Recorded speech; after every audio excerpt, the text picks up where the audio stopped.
Everyone, lots going on as usual. Today's Monday, June 16th, 2025. Kids are going to be done school soon. There's, I think, less than 10 days of regular school left. Kids are excited that there's no more school, all the rest of that. So that's interesting. Quick show note. I have a lot of things that are happening this summer. So there's going to be I have tournaments and things that I cannot get out of. The timing doesn't work for doing my show. And so there's going to be some holes in the show this summer. It's not going to be a huge deal. For the most part, you're not going to notice. But in the past, I've been able to work around it. But I'm getting to a point now where I can't work around it. And the responsibilities I have outweigh the ability to get the show done and out in a reasonable time. So I do most days and I'm here weekends, et cetera, et cetera. So I don't feel bad necessarily, but I want you to know that there's going to be a couple of holes this summer. So heads up. I'll announce it before I go, and it won't be too long, 2 days, 3 days, for mostly tournaments and things.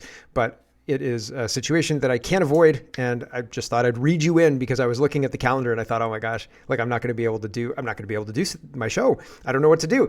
And my wife said, you could just tell them that you can't do the show those days. And I was like, I guess I could do that. Yeah, I could do that. So here I am, just telling you, heads up, right? And I will be here for the summer. I will be doing my show for the summer by and large. It's just a couple of weeks that are gummed up, and sorry, just life happens, man. So anyway, with that out of the way, Trump he thanked the No Kings protest, and I thought it was pretty funny. No trade deal, or a new old trade deal with England. There was a trade deal that was negotiated that had remnants of the TPP, and I think TPP is in its name, but I don't have a Globe and Mail article that I can read, so I don't have the details of this yet. And so it's one of those things that I remember reporting on this in 2023. I don't think I like the deal. It had to do with milk, though. Somebody was talking about milk and cheese from England and opening up our milk and so on and so forth. But there's a trade deal that's coming up, and we're talking about that. UK grooming gangs there's big news, and we're going to talk about it closer to the end of the show. But the United Kingdom announced yesterday that they were going to do, or Saturday, I think, that they were going to do an inquiry into the grooming gangs. And it's come out that the reason they announced that they were going to do an inquiry into the grooming gangs is because a really damning report is going to come out. And basically it says Tommy Robinson was right the whole time. And it's even worse than you thought, if only you knew how bad it really is, type report. And so the government was going to, well, they're in a panic apparently, and this is their panicked response. Although I've got video of Starmer at the G7 this morning, and he doesn't look panicked at all, so we'll see.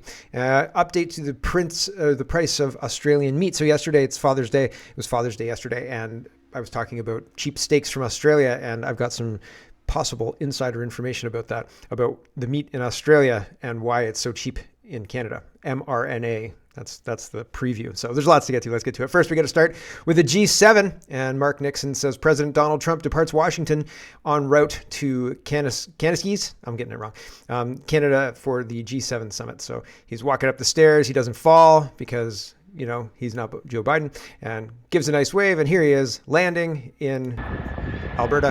So there you go, Donald Trump. Boom. Tokyo Rosie says Canadian Liberals, President Trump will never be allowed in Canada. Elbows up, elbows up. Meanwhile, here's Donald Trump, and he will be here for the week, along with a whole bunch of other world leaders. And here's Mark Carney arriving. He says, I've arrived in my home province of Alberta, ready to get to work with the G7 leaders. In an increasingly dangerous and divided world, we must build a new international system of integration to deliver greater stability, prosperity, and security for all.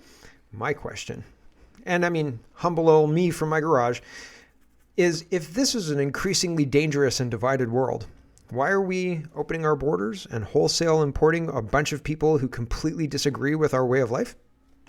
I'm wondering, if this world is so divided and dangerous, why divide and make Canada more dangerous with bad policies? It doesn't make any sense. It's insane, right? So the rhetoric does not match the actions of our government, and they're hoping we won't notice. I guess it's quite something. Here's this. It's just Mark Carney and his wife walking down the stairs, and people were noticing that Mark Carney kind of completely ignores his wife and is walking ahead of her and ignoring her, et cetera, et cetera.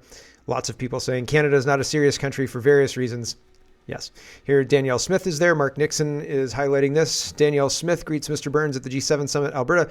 Once you've seen it, it can never be unseen. So Mark Carney's posture is that of Mr. Burns, right? And he looks a lot like Mr. Burns in a lot of ways. So including the teeth to a degree, although Burns has whiter teeth. It is a thing. Very interesting. Very interesting. Danielle Smith's playing nice. Anita Anand had a press conference yesterday, and she's talking about how important it is that Canada prioritize Ukraine. Honestly, and she says that's why Zelensky's going to be there. Huh. Here's Anita Anand. Well, to begin, Ukraine and assisting Ukraine in its time of need with military and... Are we going to give them drugs? Right? Lots of fentanyl, lots of addicts in Ukraine. We got to give them a bunch of fentanyl in their time of need. And economic aid since February 2022 has been one of our government's top priorities, and that will not change. That is the reason that we have invited President Zelensky to this summit. Why does the Canadian government have a top priority to financially support a non-NATO country like Ukraine? Why is that the top priority since 2022? Have we not had financial concerns since 2022 in Canada? But we print money, we ignore our financial concerns, we ignore all the problems here. Housing, schmousing, right? Who cares about your wait times at the hospital? Who cares how terrible the education system is? Who cares? We've got to send money to Ukraine. Anita Anand says the top priority for Canada in this G7 is Ukraine. That's why we invited Zelensky to the G7. What insanity. Absolute insanity. Starmer arrived yesterday. Keir Starmer says, quick walk in the mountains before the G7 gets going. Not a bad spot. So they're in the mountains in a very, very, very isolated part of the country. How many security people are here? How much does this walk in the mountains cost? I'm not even British and I'm angry. What?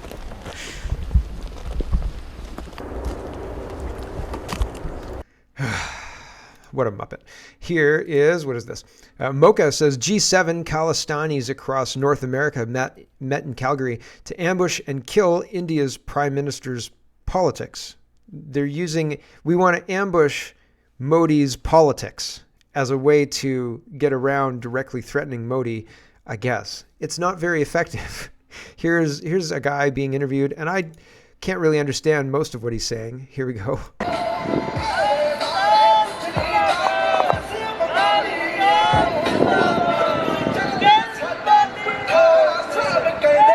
So are you ready to ambush and kill Modi politics? Yes, I ready kill Modi politics, ambush Modi. I want safe Canada and peace Canada. This Indian terrorist. I don't know exactly what he's talking about. For the whole clip, go check out Mocha's stuff. Link is in the description. And it is an interesting situation where foreign leaders coming here and a huge cohort of people who want to harm him and have effigies of him in jail and effigies of him. There's a sign that guys are standing in front of. Yeah, assassination of Modi. They've got him in a crosshair. Like, this is some pretty crazy stuff. Really, like, wow. I'm genuinely shocked. And the RCMP don't seem to care. This isn't new. Like, this is, if you check out Mocha's previous reporting, which he's done quite a lot of it, and he's been threatened, and there's all sorts of pushback he gets from this kind of stuff, from this community. And the RCMP don't seem to care. Like, they're not writing in to say you can't threaten journalists who are exposing what you're doing, right? Like, nope. They don't seem to care. They allow them to continue to do this kind of stuff. Let's talk about the Bilderberg. So that's G7, and Bilderberg is wrapping up, I guess. Chrystia Freeland is at the Bilderberg, and Bradshaw says, why is Freeland at the Bilderberg conference in Sweden? Are Canadians paying for her to be at this elitist gathering? Oh, yeah. Yes, definitely. Dan Dix says, definitive proof Chrystia Freeland making her getaway at the 71st annual Bilderberg conference in Sweden. So here she is. Every day she looks more and more like Obama. Right? And she probably hates it, but it's true. Chrystia! Just as she walks behind this barrier. So Chrystia Freeland just popped out. She ducked back behind the... yeah. Unmistakable. Unmistakable Chrystia Freeland. Look at her. There she is. The face she's making. It's like Donald Trump just walked by. And here is... What else is this? This is Peter Thiel. And Dan Dix was confronting him at Bilderberg, and Freedom Ukuleles is sharing Setting this. up a Big Brother surveillance system, and people know it, sir. You think the American people want this surveillance tech being used against them People are waking up to what you're doing there, sir. That's why we're here covering this. There is a lot of heavy kind of tech representation here and military men. Yeah, it's AI. They're going to use AI just like China's using AI. It's coming. I hope I'm wrong. Here is Elon Musk talking about George Soros and how involved George Soros is in all of this, NGOs, via NGOs and funding NGOs and funneling money from governments to NGOs is kind of brokered through Soros and Soros affiliated things. Here we go. It's a gigantic scam, like one of the biggest, maybe the biggest scam ever. And how many NGOs? I think there's a total number of NGOs, probably millions, but in terms of large NGOs, tens of thousands. I mean, it's actually kind of a hack to the system where someone can get an NGO stood up for a fairly small amount of money. Like George Soros was really good at this. Like George Soros is like a system hacker. Like he figured out how to hack the system. He's a genius at arbitrage. I mean, these days he's pretty old, but a genius at arbitrage. So he figured out that you could leverage a small amount of money to create a nonprofit, then lobby the politicians to send a ton of money to that nonprofit, so you can take what might be, a $10 million donation to a nonprofit to create a nonprofit and leverage that into $1 billion NGO. A nonprofit is a weird word. It's just a non-governmental organization, and then the government continues to fund that every year, and it'll have a nice sounding name like the Institute for Peace or something like that. But really, it's a graft machine. And what are the requirements with that money? What do they have to do? Just really no requirements at all. So they just get grants and the government just assumes that they're doing good work. I think a lot of people in the government know that they're not doing good work. Yeah, because the people in the government are the same people who are approving the grants. Here is the Hungarian government, and they say George Soros is using these NGOs to do real damage. Here we go. The Hungarian government has announced that they will be releasing a documentary exposing the USAID scandal. The movie will focus on revealing how USAID funneled millions of dollars into ideological movements in their country. They claim that political organizations and liberal media, which claim to be independent, received money through USAID to promote Democrat agendas such as illegal migration, transgenders, and war stances. Orban's government says USAID is working with George Soros's Open Society foundations in the plot. The Hungarian Can't wait to see that documentary. I'm sure I'll share it on here if I can. Wall Street Apes, let's talk about the riots, and what's going on is actually quite a funny response to what's happening. Wall Street Apes says American is reporting a group of California protesters were just told to pack up and head to their next location to protest. Craziest shit just happened. Well, here he's saying it here. Well, the craziest shit just happened. They said, come on, guys, time to get to Fresno. And the big protest we had across from us, because they're on the way to Fresno, is...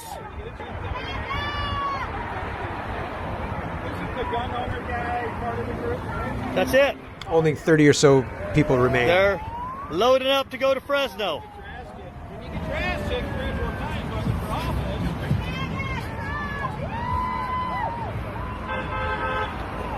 So there you go. And the other day I said the timing of these events, make it so you can take one bus of people, whip up a crowd, and then go to your next place, whip up a crowd, and now you've got two protests where previously that group of people would only have had one. And so, but it didn't work because the mob wasn't big enough, right? There wasn't enough people to upset.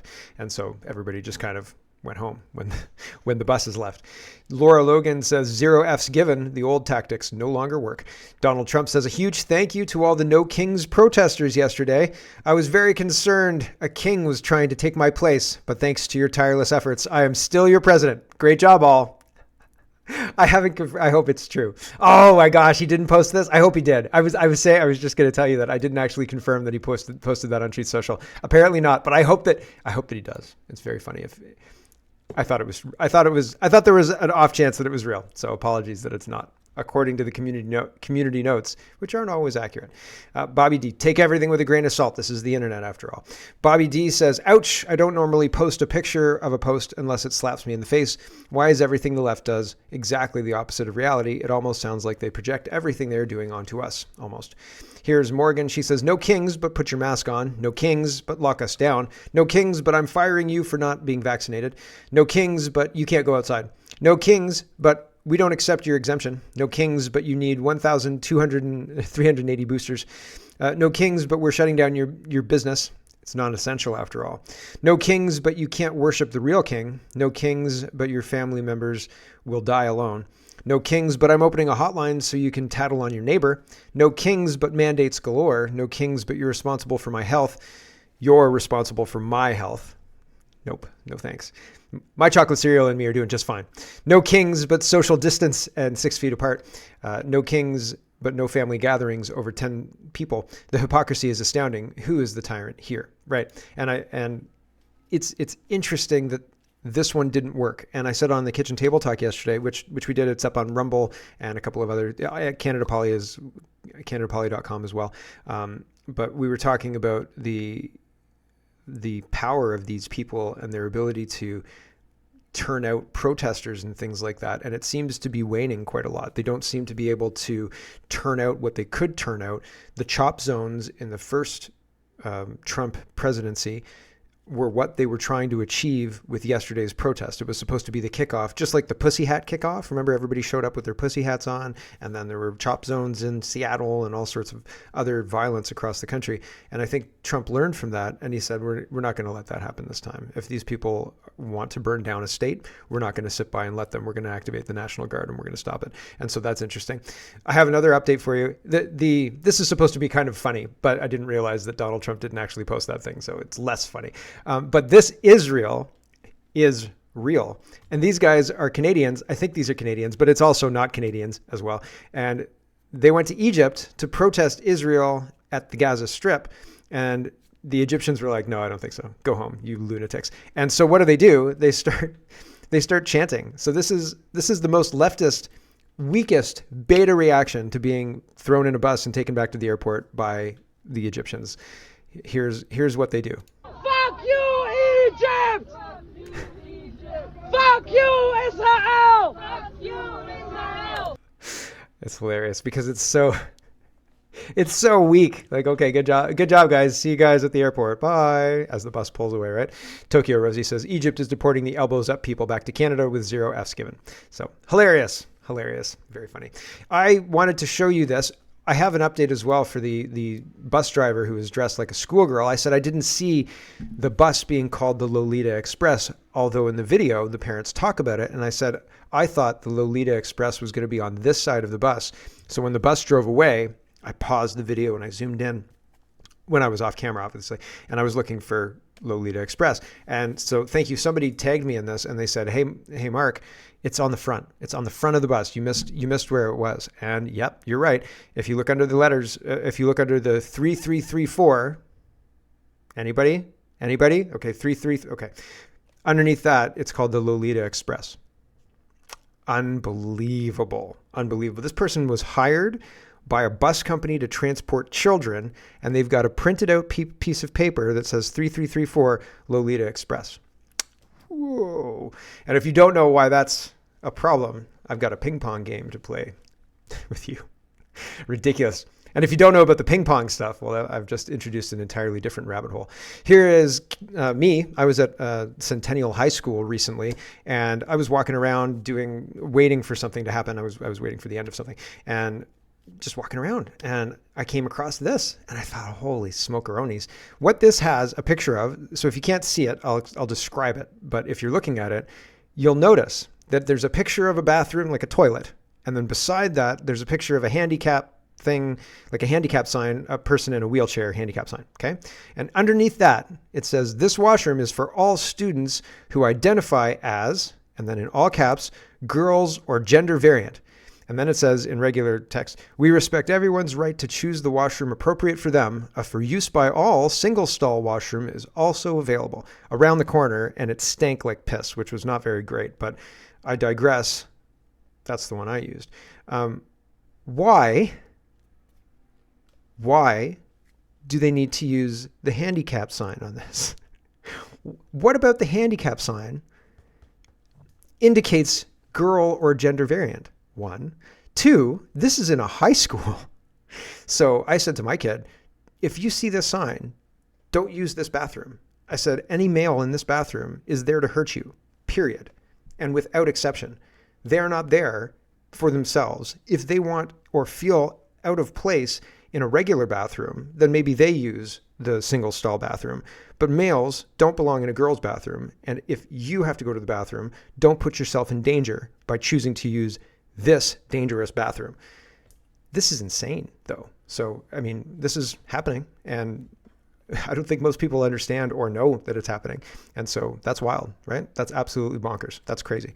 So when I talked to the school board about this in 2019, before they silenced parents' ability to give feedback about any of this, they said that the gender variant bathrooms would be the single star washrooms and the regular bathrooms would be left alone for everyone to use.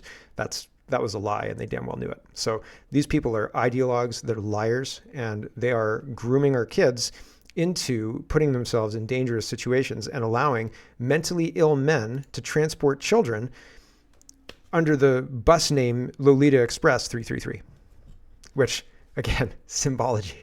If you don't know what I'm talking about, holy smoke, you've got a rabbit hole and a half to fall down. How long are we at here? 21 minutes. Oh, we got time. Good. Great. I was worried. Here's Greg, and it's funny, there's a whole bunch of people who have been getting phone calls from Pierre Poilievre, and that's so weird. Like, my phone call didn't come because I didn't work for him ever. That's why he didn't call me, because I never worked for him. You got that? I work for you guys, the people who are watching me, and me, because this is an outlet for me. This is so I don't drive my family bonkers talking about politics and explaining the intricacies of what I think's going on, right? They're like, yes, good, but could you focus on making dinner? So Ryan says, hey, Pierre Poilievre, thanks for calling my wife today, Cat Canada. She worked tirelessly for your campaign, and you made her day by recognizing her hard work. A very classy move as we sit here in the Fox and Hound in Ladysmith for a nice birthday lunch. Thank you, sir. And Greg says, Cat Canada's husband explicitly says she worked tirelessly on Poilievre's campaign. Does that mean Cat was officially paid to promote Poilievre and the Conservative Party? Yes. Her thousands of followers would probably like to know if the support was organic or just a paid gig. Paid gig. Mario's the same. Mario says, Pierre Poilievre called me about a week ago. I thought it was AI. I've never spoken to him before. Pierre's a really nice guy and extremely easy to talk to. You can tell he's a great father and husband. So again, I must have missed my phone call from Pierre Poilievre. You watch, I'll get a phone call on air one day. But all of this indicates, and I say, he paid off Mario, Kat, Pleb, Marty up north, Eva, Tamara, Rebel. You and me are the only ones who didn't get a phone call, right? And I'm not necessarily saying like Tamara Litch directly paid. I think probably Rebel News had some kind of agreement with the Conservative Party. Eva and Marty, I think directly, Pleb directly, Kat Canada, I think directly, Mario directly. Eva, I think, was just in the sphere.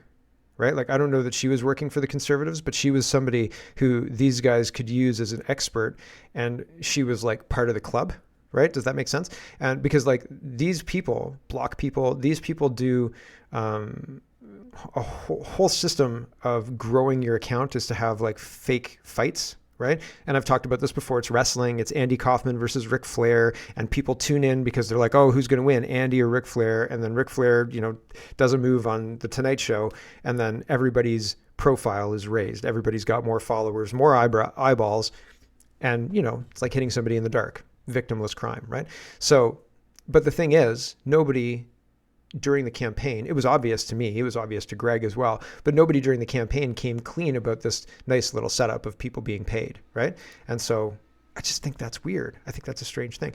The Conservatives have decided, and Pierre Poilievre himself has decided specifically to start his own podcast, which I think is weird, because does he want to be a podcast star? Does he want to be the prime minister, right? Like, seems strange to me. The job of a politician is to craft policy that speaks to the problems that people want to hear solved. And then you go and take those policy pieces and shop them around at different places. And it used to be you'd shop them around to different newspapers because the newspapers were the kingmakers. And then it was news television stations. And now it's podcasts. And so in order to get on something like Joe Rogan, or in order to get on something like the big podcast where you have a big audience, you have to be a big get, right? Poilievre would be a big get in trying to be the Prime Minister of Canada. I think he was even offered to go on Joe Rogan and he said no. That's because he can't control it.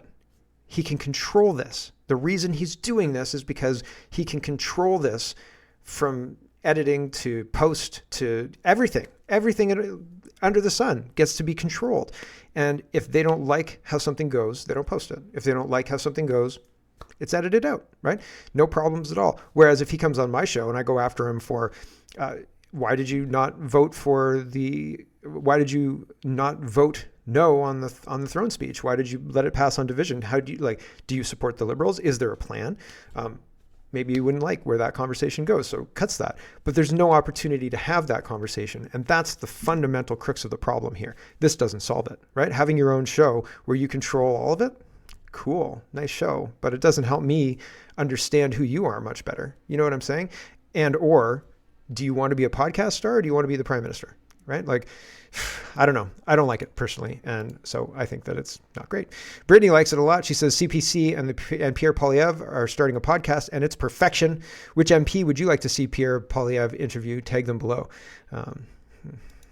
I would like him to allow his MPs to go on shows like mine and talk candidly with me for an hour. How about that? That's what I'd like. That's the question I'd like to ask. Why don't you let your MPs go on any show that wants to talk to them? Because it's not like people are falling all over themselves. I think I'm one of 4 or 5 people now still talking about Canadian politics, right? I don't see content from at the same level as we did during the election. And because there's not a lot of money in it, right? Like, so if people could talk about video games or politics, they'll talk video games. Anyway, Project Constitution says, Trump issues stark warning to Iran. If they kill me or my team, they'll be obliterated. When asked if Iran and his proxies have threatened to assassinate him or his team, President Trump didn't flinch. They haven't, but if they did, they'd be obliterated. So here's Trump talking about Iran. And he says, again, I showed yesterday that he said that he didn't have anything to do with the Israeli strikes in Iran. And I don't know, this kind of stuff, maybe he did, maybe he didn't. I have no idea. But as I said yesterday, or whenever we were talking about this, the support from the U.S. is why Israel is as confident as they are. And at this point in time, the news on the street is that Israel is in a bit of trouble and asking for American support to stop all of this. And if America refused to support them, which is just, it's not going to happen, then potentially Iran would win this little skirmish. So Trump thinks that there's going to be a deal very shortly. Here's Trump on if Iran does anything to us, they'll find out. Here we go. It's Iran and their proxies who have threatened to retaliate against you and your team by killing you guys for taking out Soleimani. Well, they haven't done that, and that would be a terrible thing for them to do, not because of me. If they did that, they would be obliterated. That'd be the end. I've left instructions. If they do it, they get obliterated. There won't be anything left. And they shouldn't be able to do it. And Biden should have said that, but he never did. I don't know why. Lack of intelligence, perhaps. So there you go. If they try anything, well, I've left instructions. Here is somebody asking, do you think that there will be a deal? He says, yeah, I think there'll be a deal. And the stock market agrees with him as well. Here we go. Can you give us a sense of what you're doing to try to de-escalate the situation between Iran and Israel? Well, I hope there's going to be a deal. I think it's time for a deal, and we'll see what happens. But sometimes they have to fight it out, but we're going to see what happens. I think there's a good chance there'll be a deal. Can you give us a sense? And the stock market, as I said, agrees with Trump. And Amit says, futures slight red, but nothing dramatic based on escalations over the weekend. Market might be thinking that a resolution will come soon to this. So there you go. People were saying on Saturday morning that the Strait of Hormuz was under targeting by the Houthis, and Iran wanted to close the Strait of Hormuz, which would spike oil prices in Europe and so on and so forth. And maybe that's calmed down. Maybe that talk has calmed down by now. Who knows? I don't know. But the markets seem to believe that there's a pathway out of this whole thing. Maxime Bernier says, as the war in the Ukraine rages on and a new conflict has just begun in the Middle East, I want to reiterate my position in the clearest way possible. Canada has no business getting involved in these foreign wars. Canadians should not pay a cent in taxes to support one side or the other. No Canadian soldier should die in support of one side or the other. These are not our wars. I couldn't agree more. I couldn't agree more.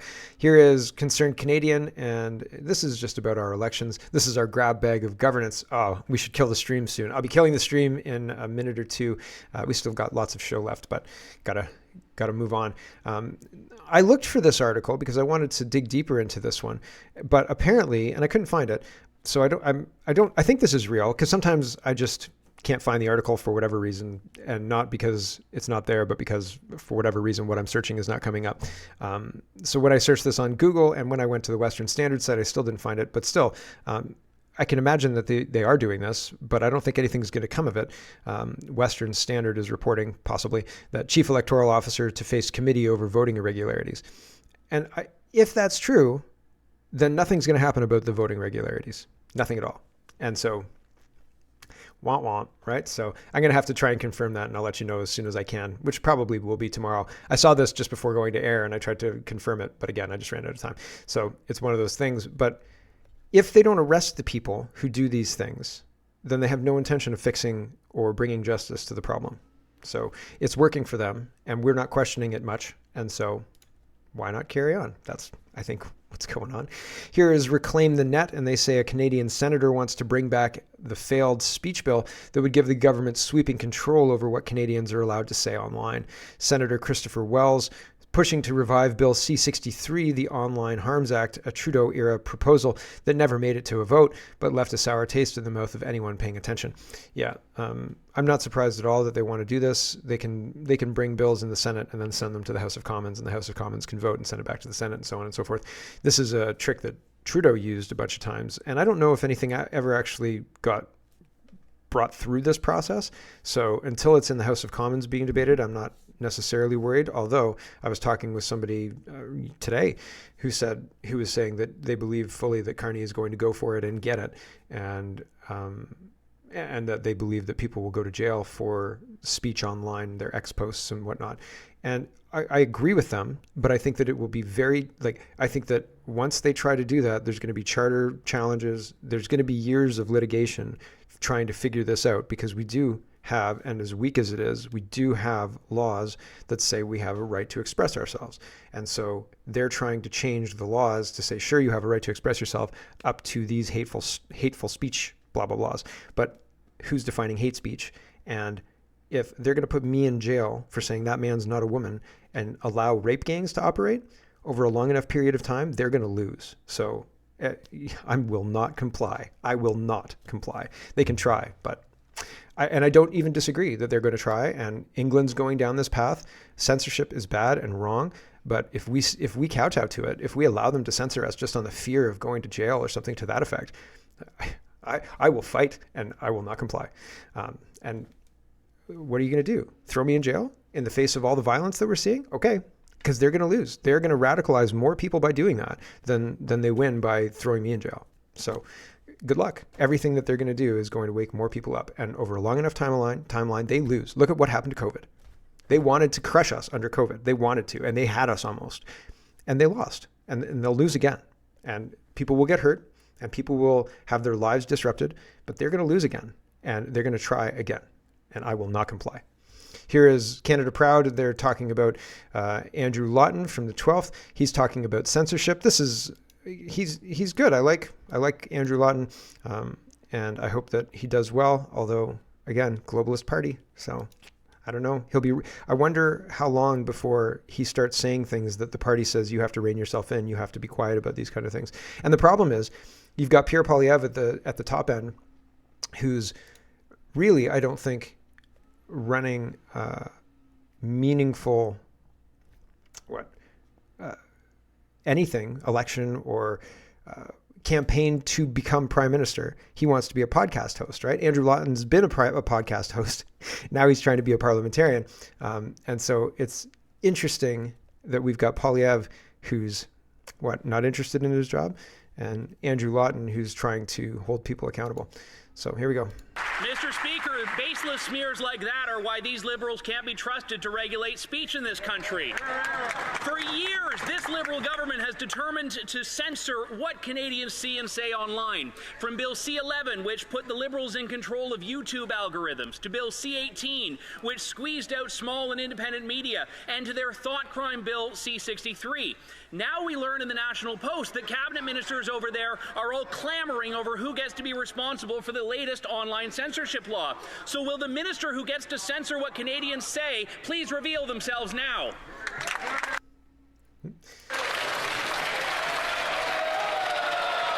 And this is a longer clip than the one I showed you before, but it's a good overview of what they've already censored and what they've already done. And we have pretty well allowed them to do it.